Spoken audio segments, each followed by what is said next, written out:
राधे राधे जी। कैसे हैं आप सभी लोग? आप सभी लोग स्वस्थ होंगे, कुशल मंगल होंगे। आप सभी के स्वास्थ्य और कुशल मंगल की कामना मैं ईश्वर से करती हूँ कि आप सभी लोग स्वस्थ रहें और कुशल मंगल रहें। एक बार भगवान विष्णु जी और माता लक्ष्मी जी क्षीर सागर में विश्राम कर रहे थे। भगवान विष्णु जी के चरण माता लक्ष्मी दबा रही थी और भगवान विष्णु जी के पैर का अंगूठा लहरों से लग रहा था और लहरें जो है वह आनंदमय हो रही थी। लहरें यूं मुस्कुरा रही थी और हलचल कर रही थी जैसे उन्हें मानो क्या मिल गया हो। ये सभी चीज़ वहाँ पर बैठे एक कछुआ देख रहा था और कछुआ भी भगवान विष्णु जी के अंगूठे के स्पर्श पाना चाहता था, लेकिन जब वह स्पर्श पाने के लिए जाता तो माता लक्ष्मी उसे भगा देती। इसी प्रकार से कितने समय तक यही चलता रहा। पूरा युग बीत गया, अगला युग आ गया, त्रेता युग आ गया। कछुए को इतने साल तप करने के बाद ये तो वह जान गया था कि त्रेता युग में भगवान विष्णु जी, शेषनाग जी और माता लक्ष्मी जी, भगवान विष्णु जी रामचंद्र जी का रूप लेकर, शेषनाग जी लक्ष्मण जी का रूप लेकर और माता लक्ष्मी जो है माता सीता का रूप लेकर त्रेता युग में आएंगे और फिर वह इसी नदी को भव सागर को इस शिव सागर को पार करेंगे। तो कछुआ जो है अपना वह नया रूप लेकर वह देखता है कि मैं फिर उस जन्म में जाकर भगवान जी का स्पर्श पाऊंगा और इस प्रकार से त्रेता युग आता है। तो भगवान श्री रामचंद्र जी का जन्म होता है, लक्ष्मण जी और माता सीता का जन्म होता है। तो कछुआ जो है वह केवट का रूप लेकर जन्म लेता है। जब केवट का रूप लेकर जन्म लेता है और भगवान रामचंद्र जी ने जब नदी पार करनी होती है, वनवास के समय जब नदी पार करनी होती है, तो वह एक मात्र केवट ही होता है जिसके जरिए श्री रामचंद्र जी वह नदी पार कर सकते हैं।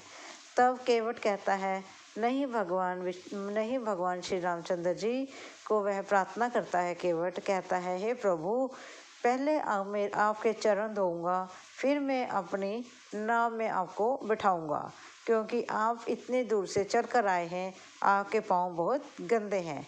और केवट ने यह शब्द कहे क्योंकि वह उनके चरण धोना चाहता था। तब भगवान श्री रामचंद्र जी माता सीता और लक्ष्मण की तरफ देखते हैं, मानो उनसे पूछ रहे हों, आप बताओ अब मैं क्या करूं? उस जन्म में तो आपने मेरे अंगूठे का स्पर्श नहीं होने दिया था कछुए को, अब ये मेरे पूरे पैर को स्पर्श करना चाहता है। अब बताओ, मैं बुरा फंस गया हूँ, अब बताओ मैं क्या करूँ? लेकिन भक्त के प्रेम के आगे ईश्वर की कहाँ चलती है। तब केवट ने उनके पैर धोने का सामान मंगाया। तब केवट ने भगवान श्री रामचंद्र जी के पैर धोने की प्रक्रिया जो है शुरू की। वह एक पैर धोता और फिर वह भूमि पर रख देता, फिर दूसरा धोता, वह पहला गंदा हो जाता, फिर वह पहला धोता, फिर दूसरा धोता। इस प्रकार करते करते केवट ने भगवान श्री रामचंद्र जी के पैर 7 बार धोए, 7 बार।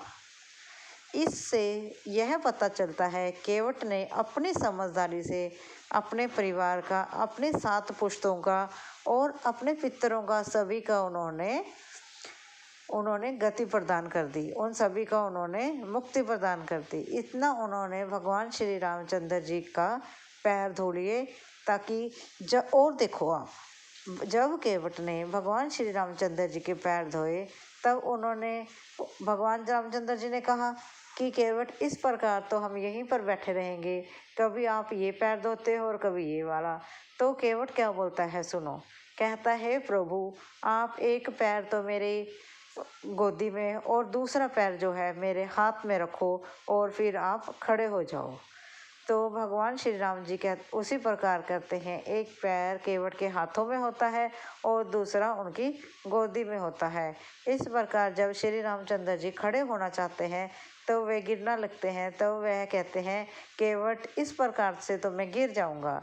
फिर केवट सुनो कितने सुंदर शब्द कहता है, वह कहता है, नहीं प्रभु, आपको मैं गिरने नहीं दूंगा। आप जैसे बचपन में बच्चे को माता नहलाती है और बच्चा माता के सर पर हाथ रखकर खड़ा हो जाता है, उसी प्रकार आप भी मेरे सर पर दोनों हाथ रखें और आप खड़े हो जाएं। आप बिल्कुल भी गिर नहीं पाएंगे। भगवान श्री रामचंद्र जी वैसा ही करते हैं, अपने दोनों हाथ केवट के सर पर रखते हैं और खड़े हो जाते हैं।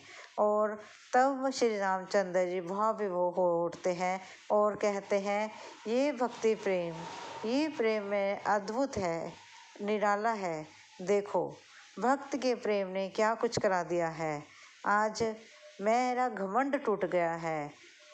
मेरे को ये बहुत ज़्यादा घमंड था कि प्रभु अपने भक्त को गिरने नहीं देते। आज मैंने अपने जीवन में ये महसूस किया है कि भक्त ने भी प्रभु को गिरने नहीं दिया है। भक्त के प्रेम में भक्ति में इतना प्रेम होता है, इतना विश्वास होता है अपने प्रभु के लिए कि वह अपने प्रभु के लिए कुछ भी कर सकता है। और जब भक्त का प्रेम प्रभु देखते हैं तो वह अपने भक्त के लिए कुछ भी कर गुजरते हैं। कहते हैं ना कि इंसान के प्रेम में इतनी ताकत है कि वह भगवान को अपने सामने ला सकता है। कहते हैं कि भगवान अगर चाहे तो ईश्वर को अपने सामने प्रकट कर सकता है। भगवान इंसान में इतना प्रेम है, इतना भक्ति प्रेम होता है अपने ईश्वर के लिए। तो जब केवट ने अपने भगवान जी के दोनों हाथ अपने सर पर रखाए, तब श्री रामचंद्र जी भाव विभोर हो उठे और उन्होंने कहा, ये दृश्य अद्भुत दृश्य देखने योग्य। आप जरा आंखें बंद कर इमेजिन करो कि हमारे एक हाथ में भगवान का एक चरण हो, दूसरा हमारी गोदी में हो और उनके दोनों हाथ हमारे सर पर हों, तो हमारा जीवन कितना आनंदमय होगा। हम सोचेंगे ये पल उसी समय वहीं रुक जाए और आगे बढ़े ही ना। इस प्रकार से केवट ने भगवान श्री रामचंद्र जी का स्पर्श पाया। और तुलसीदास जी भी जानते थे कि केवट ने इस प्रकार से जन्म लिया है और भगवान श्री रामचंद्र जी विष्णु जी के अवतार होने के बाद श्री रामचंद्र जी का जन्म लेकर केवट को भव सागर से पार करेंगे। इस प्रकार से देखो, एक केवट ने, एक इंसान ने, मामूली इंसान ने अपनी भक्ति से, अपने प्रेम से अपनी 7 पुश्तों को पार कर लिया और भगवान श्री रामचंद्र जी के चरणों में, उनके दिल में अपनी जगह बना ली। आपको कैसा अनुभव हुआ ये कथा सुनकर? आप भी सोचते होंगे काश हमारे साथ भी ऐसा हो।